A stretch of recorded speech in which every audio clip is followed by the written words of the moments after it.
आप जब प्रधानमंत्री से यह उम्मीद करते हैं कि प्रधानमंत्री मंदिर भी बनवाएगा और मंदिर की रक्षा करवाएगा, तो समझ लीजिए कि आपका अंत आ गया है।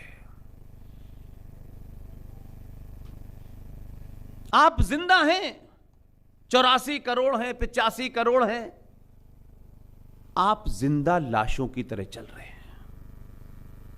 एक घटना हुई, 10 सेकंड की टेलीविजन पे खबर देखी, अच्छा कलकत्ता में हुई थी, ठीक है, अच्छा कश्मीर में हुई थी, 10 सेकंड से ज्यादा आपके जहन में नहीं रहती,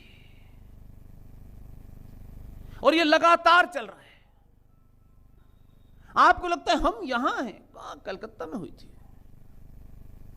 यहां क्या फर्क पड़ना है। आप वो लोग हैं, जब तक आपके दरवाजे पे शत्रु ना आ जाए तब भी आप ये कोशिश करते हैं कि कोई मंत्र पढ़ने से चला जाएगा। मंत्र आपके अंदर आत्मविश्वास पैदा करने के लिए होते हैं। मंत्र पढ़ने से शत्रु नहीं जाता, शत्रु को गोली मारनी पड़ती है तभी मरता है।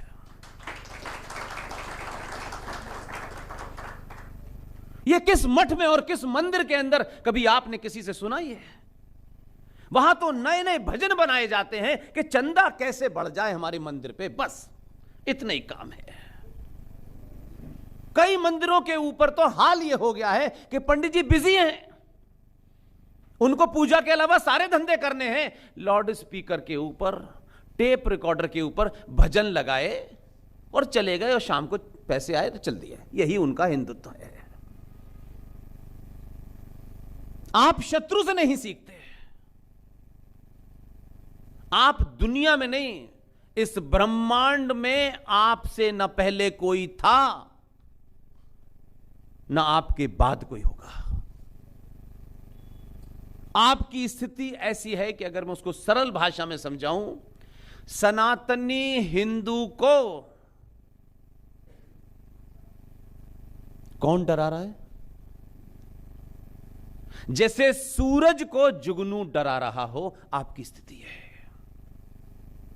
जुगनू का जीवन मात्र 24 घंटे का होता है, लेकिन रोज जुगनू आपके सूरज को चुनौती देता है, और सूरज उसे कई कारण देता है, नहीं मैं ऐसा हूं, मैं वैसा हूं। मैं सिर्फ यह कहना चाहता हूं, जम्मू में जो हीरो है, जो आपकी बात रखता है, और वो बात किसी जीतने चुनाव के लिए नहीं रखता, जब न उसने कोई दल बनाया था न कोई संगठन बनाया था, मैं तब से उसे जानता हूं, इसलिए कह रहा हूं, उसका नाम है अंकुर शर्मा।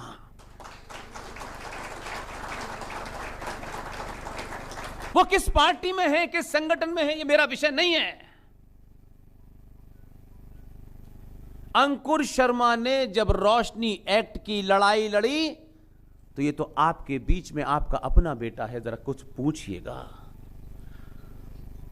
कौन हिंदू ठेकेदारों ने उसकी टांग खींचने की कोशिश की, कौन उसके विरोध में खड़े हुए क्योंकि उनकी दलाली बंद हो रही थी, किसने भरी प्रेस कॉन्फ्रेंस में रोशनी एक्ट का विरोध किया, किसने भारत के इस क्षेत्र में जो आपका सबसे बड़ा वैष्णो देवी का मंदिर है, उस मंदिर ट्रस्ट में जिहादियों का विरोध किया? हिंदुओं के ठेकेदारों ने अंकुर शर्मा का विरोध किया। ये घर के अंदर हिंदुत्व, घर के अंदर सनातन, बाहर दलालों से आपकी दोस्ती, ऐसे लोगों को बेनकाब कीजिए। आपकी प्रतिक्रिया जब नहीं आई, जब दिल्ली से चल करके एक जिहादी जो 2007 में आपका चीफ मिनिस्टर था, जो कभी कांग्रेस का गुलाम था, नबी से आजाद था, आज कांग्रेस से आजाद है और नबी का गुलाम है, वो कहता है हम आते ही रोशनी एक्ट लागू कर देंगे, क्योंकि उसकी हिम्मत हुई कि पूरा समाज चुप बैठा हुआ है। एक युद्ध उसने लड़ा, उस लड़ाई के बाद आगे आप नहीं बढ़े।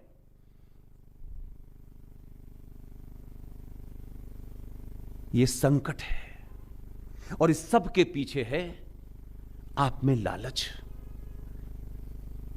देवी की पूजा करने से सोने की थाली आपके घर में नहीं आएगी।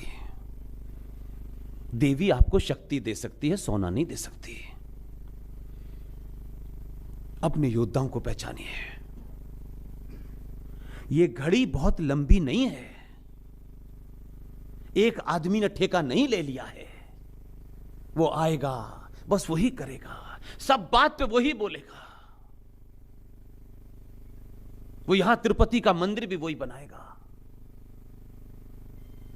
हमारे अपने मंदिरों पे चढ़ावा जो जा रहा है वो कहां जा रहा है? जो रूबल ने पूरी आपकी डिटेल रखी आपके सामने।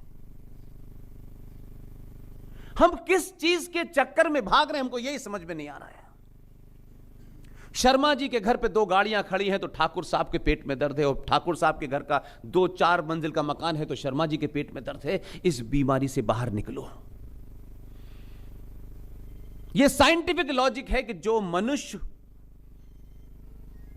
लालची होता है, लालच की प्रवृत्ति होती है कि लालची मनुष्य कभी भी अपने शत्रु को से लड़ता नहीं है। लालची मनुष्य कायर होता है, और कायर आदमी अपने शत्रु से विरोध नहीं करता है, उससे समझौता करने की बात करता है।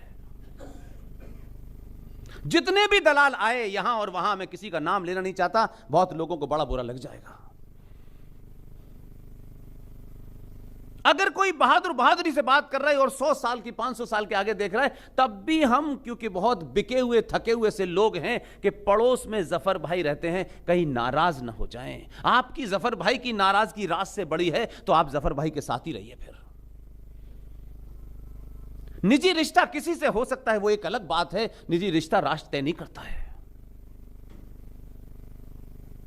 इसलिए आपके यहां इतने कानून बने, इसकी चर्चा कथाओं में नहीं हुई। मां बहनें जाकर के 5-5, 4-4 करोड़ रुपया दे करके उसको आती हैं मुरारी बापू जैसे फ्रॉड को। लेकिन अंकुर शर्मा अपनी लड़ाई इस राज्य के लिए लड़ना चाहता है।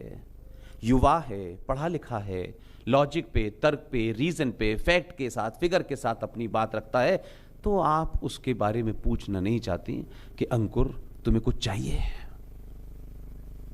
हो सकता है अंकुर को कुछ ना चाहिए, लेकिन ये जब पूछेंगे ना आपसे तो उसमें करोड़ों गुना शक्ति बढ़ जाएगी। उसको लगेगा कि मेरी बात में ये तमाम सारे लोग वकील नहीं बन सकते, लड़ नहीं सकते, लेकिन अपनी क्षमता के हिसाब से मेरे साथ खड़े हुए हैं, यही बहुत बड़ी बात होती है। हमने मां का पति हो सकता है, एक तरफ भारत मां है हमारी, और ये पिताजी हैं। पिताजी का कोई हमको डॉक्यूमेंट नहीं मिलता पिछले 20 साल से रिसर्च में कि इनको कब पिता बनाया गया, ना हमारी मां ने बताया। वो पिता हैं, चलिए हम मान लेते हैं पिता हैं। आप सोचिए कि पिताजी ने किसके कहने से खामोशी के साथ अप्रैल में, जब कांग्रेस पार्टी ने यह घोषणा की कि कांग्रेस पार्टी के नए अध्यक्ष का चुनाव होना है, क्योंकि उस वक्त मौलाना अबुल कलाम आजाद कांग्रेस पार्टी के अध्यक्ष थे। वैसे 2 साल के लिए अध्यक्ष चुना जाता था, लेकिन क्योंकि जिन्हा ने 23 मार्च 1940 को